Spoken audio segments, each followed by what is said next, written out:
Hello and welcome to this video. My name's David Thorne. This is now the 8th video in my Docker Basics video tutorial series on YouTube.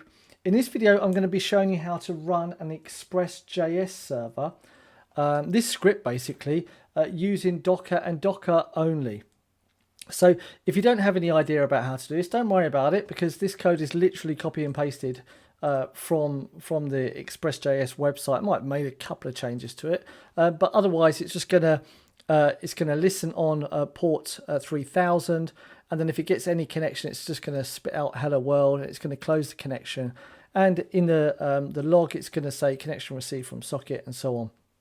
And that is it. So we've already pre-installed all this stuff. Now our job is to map the data to a node server and the ports, etc., so we can run this. So let's get started. So what we need to do first of all is to pull the node image. We could do this by doing run, but we're going to say pull node because it's going to take a little bit of time, and I'm going to speed it up whilst you're watching. Okay, now that the node image has been pulled, we can start actually getting into the main part of this one video. So what we want to use is Docker run to be able to execute or to create a container using the node image. But we need to map a couple of things to it first of all, specifically the port and also our app folder that we have here as well. We have already node modules and everything pre-installed, so we don't have to do anything else. So what we want to do is, as always, we're going to say --rm to be able to remove it once it exits, because we're just doing development here and we just want to get rid of it, a little bit of house cleaning. Otherwise, we want to map port 3000 to port 3000 within inside of the container, because that's the container is listening on port 3000, and we want our machine to listen on port 3000 and then map it in between it. So we also want then to say that we're going to map the app directory to the app directory on the one node container, and we're going to say the working directory is going to be /app2.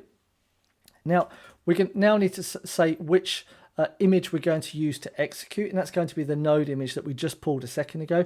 And the final thing that we're going to have to do, or actually two things, sorry, we need to say, hey, Docker, run this in the background. All right, we need to keep running once this command has completed, all right, until we actually stop the one container. Now when the container starts, we need to execute a command so it knows what to do with the one container, otherwise it'll just exit and do nothing. All right, so we need to run npm run dev, and this is because I've added this to the package.json file to say, hey, dev is going to say node source index.js, and inside of that, that's where our actual express server is going to be running. All right, so this is what's happening. This is the command that's been running on this one image, and these are all the configurations of it. So let's now press enter, and we can see that we get this long hash, and we can say docker ps to make sure we are up and running, which we are, and we can see that the container is listening on port 3000, and it's also mapped to port 3000 on this one machine. And if we run it again, we can see it's still up for 14 seconds. So with that said, let's just say localhost 3000, and we do this, and we can see hello world, not a problem, so we're super happy with that. Now if we don't run it in the background, we get to see a little bit more information. So let's just do a little bit of house cleaning once again, and we'll take this and we're going to stop our image, and it takes a second, and once it's finished, then the image will also exit and be removed. But node tends to take some time to shut down. So let's run docker ps once again and -a to see any exited, and we don't have any. So we can come back and we can run our initial docker run command again. But this time we're going to say -it rather than -d. So we're going to say don't put it in the background. And we can see here, example app listening on port 3000 as we had outputted here, all right, on line 13 of our index.js file.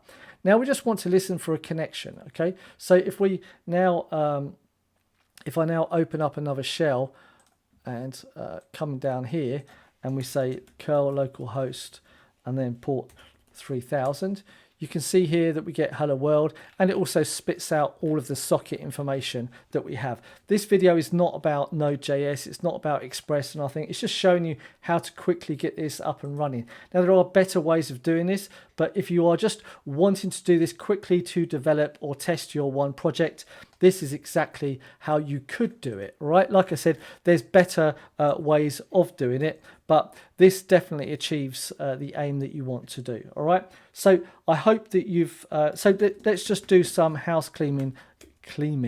Let's do some house cleaning first of all, before we move on, to show you how you can remove everything.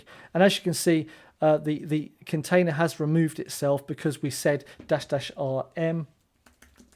And let's go to the Docker images, and we can see that we have the node image installed. So let's now just go and remove this using docker rmi node, and it will delete it and come back once again, and everything's gone. So with that said, thank you very much for watching this video tutorial. I hope that you learned something. Now, if you are a Node developer and you use expressjs all the time, and you don't want to have Node installed on your MacBook, your Windows machine, Linux machine, whatever, then this is an optimal way of being able to do it, or an alternative way of doing it without requiring VirtualBox or virtual machines and so on, or creating new droplets in DigitalOcean. Who cares? Who knows?